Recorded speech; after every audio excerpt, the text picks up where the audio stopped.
আমি শ্রাবণী চক্রবর্তী। আমার pregnancy day 1 থেকে আমি রত্নাবলী ম্যাডামকেই দেখাচ্ছি। উনি ফার্স্ট বলেছিলেন যে হ্যাঁ আমি প্রেগনেন্ট। তো শুনে ভীষণ খুশি হয়েছিলাম নিউজটা। এবং ডেলিভারি, আফটার ডেলিভারি সবকিছু আমি ম্যাডামের কাছেই আমি এখনো পর্যন্ত চেক আপ করাই। ম্যাডাম আমার কাছে গড, সত্যি মানে ডক্টর যে ভগবান হয় সেটা ম্যাডামকে না দেখলে আমি বুঝতে পারতাম না।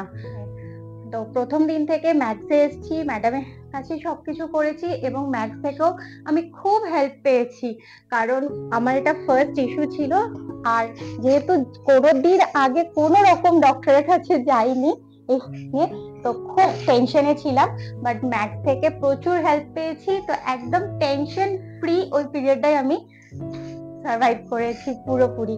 এবং পেনলেস ডেলিভারি যাকে বলে সেটা রত্নাবলী ম্যাডামের জন্যই সম্ভব হয়েছে আমার। তো now I M A happy mother.